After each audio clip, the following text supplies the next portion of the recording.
Hello, everyone. Today we're going to learn another 10 common idioms, phrases, and sentences that native English speakers use every single day. These are the kinds of expressions you'll hear in movies, at work, with friends, and in everyday conversations. By the end of this video, you'll understand exactly what these expressions mean and how to use them naturally in your own conversations. Here's how you can get the most out of this video. First, listen while reading the subtitles. This will help you catch every word and follow along more easily. Then, play the video again and try to repeat the sentences out loud, but this time without reading the subtitles. This will really help you improve your pronunciation, listening, and speaking skills. Don't forget to pause and write down any new idioms or phrases you like. That way, you can remember and review them later. This is a great way to boost your listening, reading, and speaking, all at the same time. This lesson is a fun and simple way to improve your English step by step. Before we start, can I ask you a quick favor? If you're finding this video helpful, please like it. I really appreciate it. All right, let's dive in. Number 1, are you with me? This is such a useful expression that you'll hear all the time. When someone says, "Are you with me?" they're asking if you understand what they're saying or if you're following their explanation. It's like asking, "Do you understand?" or "Are you following along?" but in a much more natural, conversational way. You'll often hear this when someone is explaining something step by step, or when they want to make sure you're paying attention. Teachers use this a lot, and so do friends when they're telling a story or giving directions. Let me tell you about when I first heard this expression. I was in a meeting at work, and my boss was explaining a new project. She kept saying, "Are you with me?" after each part of her explanation. At first, I thought she was asking if I was physically there, but then I realized she was checking if I understood each step.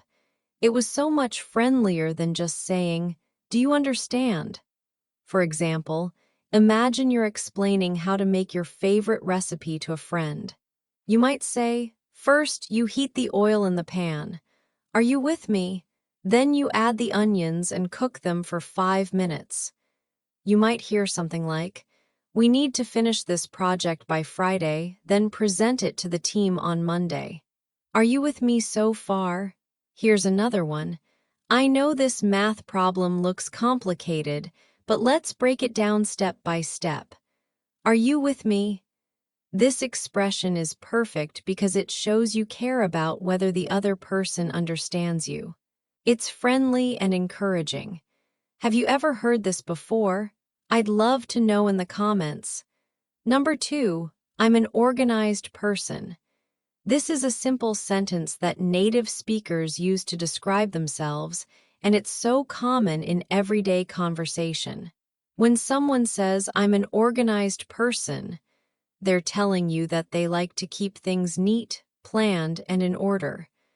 They probably have a clean desk, they plan their schedule, and they don't lose things very often. This comes up a lot when people are talking about their personality, their work style, or even when they're looking for a job. It's a positive quality that many people are proud of. I remember when I was looking for a roommate a few years ago. I put an ad online, and so many people responded by saying, "I'm an organized person," to show they would be a good roommate. It was like they were saying, "Don't worry, I won't make a mess or forget to pay the bills." For example, if someone asks you why your room is always so clean, you might say, "Well, I'm an organized person. I like everything in its place." You might hear something like, "I'm an organized person, so I always make a to-do list for the week." Here's another one. My friend asked me to help plan her wedding because I'm an organized person and I'm good with details. The opposite would be, "I'm not a very organized person," or "I'm pretty disorganized." Both are totally normal. Some people are naturally organized, and others are more creative and spontaneous. What about you? Are you an organized person? Let me know in the comments. Number 3, I'm not done yet. This is such a practical expression that you'll use all the time. When someone says, I'm not done yet, they're telling you that they haven't finished what they're working on. It's a polite way to ask for more time or to let someone know they need to keep working. You'll hear this in so many situations. Maybe someone is eating and you want to take their plate away. Maybe you're waiting for someone to finish talking. Or maybe you're working on a project and your boss asks if it's ready. This expression is perfect for all these situations. I use this expression probably every single day. Just yesterday, I was eating lunch with my sister and she started to clear the table. I said I'm not done yet, because I was still eating my sandwich. It's so much more natural than saying, I haven't finished eating. For example, imagine you're taking a test and the teacher says, time's up. You might say, wait, I'm not done yet. Can I have 5 more minutes? You might hear something like, are you ready to go to the movies? Actually, I'm not done yet. I just need to finish getting dressed. Here's another one. Did you finish reading that book I gave you? No, I'm not done yet, but I'm really enjoying it. This expression is so useful because it's direct but polite. It lets people know your situation without being rude. You can use it for anything: eating, working, talking, cleaning, studying. Do you think you could use this in your daily life? I bet you could. Number 4, I haven't finished it yet. This expression is very similar to I'm not done yet, but it's specifically about completing a task or project. When someone says, I haven't finished it yet, they're talking about something specific that they started but haven't completed. The word yet is really important here because it means they plan to finish it soon. This is super common in work situations, school, or when someone asks you about a task you're supposed to do. It's a polite way to say you're still working on something without making excuses. I remember when I was in college, my professor asked me about a paper that was due the next day. I said, I haven't finished it yet, but I'm working on it tonight.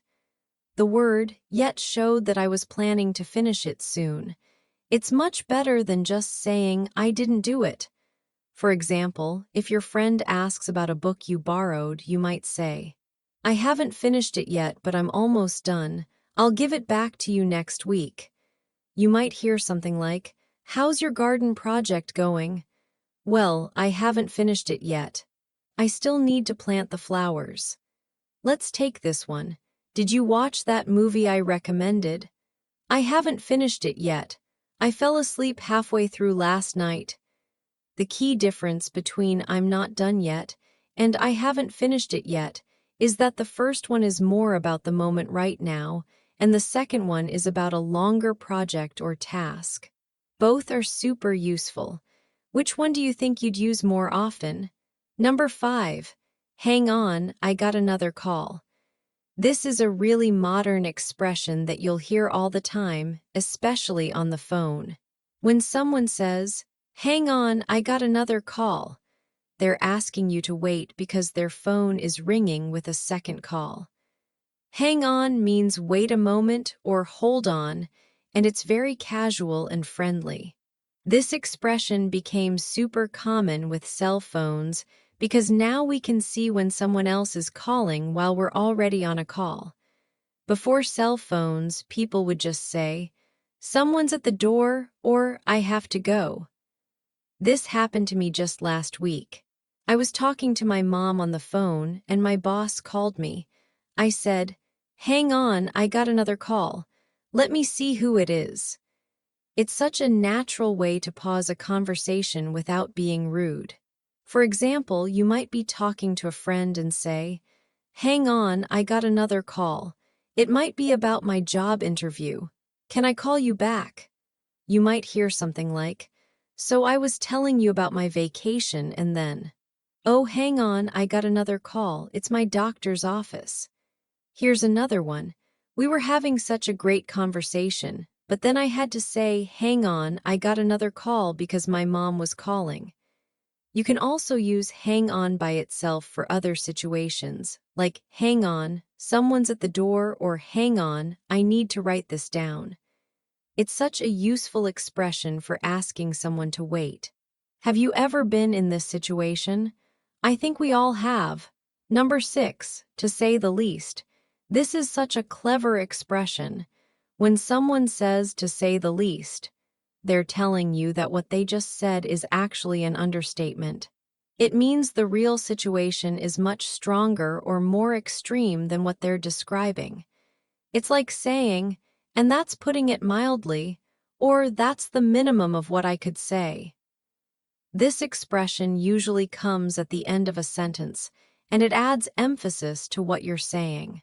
Native speakers love this expression because it's a polite way to suggest that something is actually much worse or much better than you're saying. I remember when my friend told me about her terrible day at work. She said, "My boss was unhappy with my report, to say the least." Later, I found out that her boss actually yelled at her in front of everyone. She was being polite and not telling me the whole dramatic story. For example, if you went to a restaurant and the food was absolutely terrible, you might say, "The food was disappointing, to say the least." You might hear something like, "The weather ruined our picnic plans, to say the least." This suggests that the weather was absolutely horrible, not just a little bad. Here's another one. My little brother was excited about Disney World, to say the least. This means he was probably jumping up and down and couldn't sleep for days. This expression works for both positive and negative situations. It's a sophisticated way to show that you're being modest about describing something. Try to listen for this one in movies and TV shows. You'll start hearing it everywhere. Number 7, two thumbs up. This is such a fun and positive expression. When someone says two thumbs up, they're giving something their highest approval or recommendation. It means they really, really like something. This comes from the gesture of putting both thumbs up in the air, which is a sign of approval. This expression became really famous because of movie critics who would give movies two thumbs up if they thought the movies were excellent. But now people use it for anything they want to recommend strongly. Restaurants, books, TV shows, products, experiences, anything. My friend used this expression just last weekend when she tried a new pizza place. She texted me and said, "The new pizza place downtown gets two thumbs up from me. You have to try it." I knew immediately that she absolutely loved it. For example, if someone asks you about a movie you just watched, you might say, "That new superhero movie, two thumbs up, you'll love it." You might hear something like, "I asked my friend about her new job and she said two thumbs up, best decision I ever made." Let's take this one. How was your vacation? Two thumbs up. The hotel was amazing, the food was incredible, and the weather was perfect. You can also use this sarcastically for things that are bad. Like if someone asks about a terrible restaurant, you might say two thumbs up if you enjoy food poisoning. But usually, it's used for genuinely positive recommendations. What would you give two thumbs up to? Tell me in the comments. Number 8, standing ovation. This is a beautiful expression that shows the highest level of appreciation. A standing ovation is when an audience likes a performance so much that they stand up while they clap. It's the ultimate compliment for actors, musicians, speakers, or anyone performing. But here's the interesting part. Native speakers also use this expression in everyday conversation to mean that something deserves the highest praise, even when there's no actual performance or audience involved. I'll never forget the first time I saw a real standing ovation. I was at a concert, and the singer was so amazing that everyone in the entire theater stood up and clapped for almost 5 minutes. It was such a powerful moment. The singer was crying happy tears because she knew she had done something really special. For example, if your friend cooks an absolutely incredible dinner, you might say, "That meal deserves a standing ovation. It was the best food I've ever had." You might hear something like, "Did you see Sarah's presentation at work today?" Yes, she got a standing ovation from the whole team. Everyone was so impressed. Here's another one. The kids' school play was so good that the parents gave them a standing ovation. They worked so hard, and it really showed. Sometimes people use this expression to be funny or dramatic about everyday things. Like if someone parallel parks perfectly in a tiny space, their friend might joke, "That parking job deserves a standing ovation." It's a playful way to show you're impressed. Have you ever seen a standing ovation? How did it make you feel? Number 9. That sounds really trite. This is a more advanced expression, but it's really useful once you understand it. When someone says that sounds really trite, they mean that something sounds boring, unoriginal, or too simple. Trite means that an idea or saying has been used so many times that it's lost its meaning or impact. Native speakers use this when they think something is too cliché or predictable. It's not necessarily mean, but it's definitely critical. You might hear this about movies, books, advice, or even things people say. I remember when I was complaining to my friend about my job, and she said, "Just follow your dreams." I replied, "That sounds really trite. Everyone says that, but it's not that simple." I wasn't being mean to her, but I was saying that her advice was too simple and overused. For example, if someone suggests that the solution to all problems is just think positive, you might say, "That sounds really trite. Life is more complicated than that." You might hear something like, "The movie's message was about love conquering all." Honestly, that sounds really trite. I've seen that story 100 times. Here's another one. The motivational speaker kept saying, "Believe in yourself and anything is possible." That sounds really trite. I wish he had given more practical advice. This expression shows that you want something more original or deeper. It's okay to think something sounds trite, but be careful not to hurt people's feelings when you say it. Sometimes people offer trite advice because they care and don't know what else to say. What do you think? Are there any sayings that you think sound trite? Number 10. We'll get through this. This is one of the most comforting and supportive expressions in English. When someone says, "We'll get through this," they're telling you that whatever difficult situation you're facing, you'll survive it and come out okay on the other side. The word "we" is really important because it means you're not alone. This expression is used during tough times, when someone is sick, when there are problems at work, during family difficulties, or even during big challenges that affect everyone, like bad weather or economic problems. It's a way of showing support and hope. I remember when my family was going through a really difficult time a few years ago. My mom lost her job, and we were all worried about money. My dad kept saying, "We'll get through this." We always do. It made me feel so much better because it reminded me that we were facing the problem together and that we had survived difficult times before. For example, if your friend is going through a divorce, you might say, "I know this is really hard right now, but we'll get through this. I'm here for you." You might hear something like, "The doctor said the treatment will be difficult, but we'll get through this together. Our whole family is supporting you." Here's another one. I know starting a new job feels scary, but we'll get through this. Remember, I started the same way, and look how well I'm doing now. This expression gives people hope and reminds them they have support. It's one of the kindest things you can say to someone who is struggling. The best part is that it's not just empty words, it's a promise that you'll help them through their difficult time. When was the last time someone said this to you, or you said it to someone else? Wow, we covered so much today.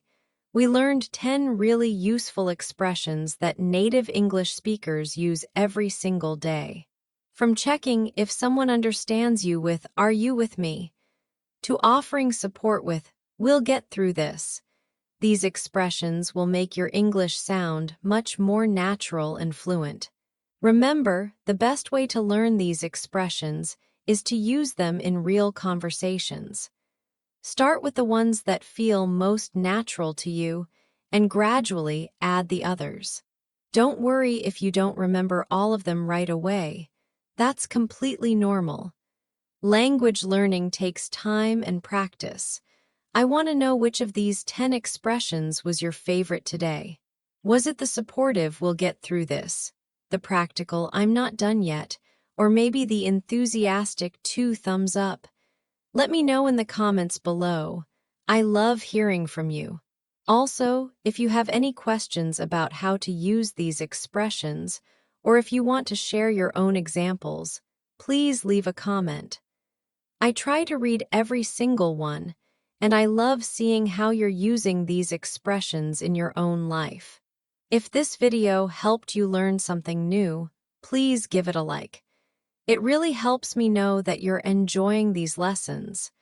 And don't forget to subscribe if you want to keep improving your English with me. Tomorrow, I'll be back with 10 more amazing expressions that will make your English sound even more natural. Take care and keep practicing your English. You're doing great, and I'm so proud of how hard you're working to improve. Remember, every single day you practice, you're getting better and more confident. I'll see you tomorrow for more English learning fun.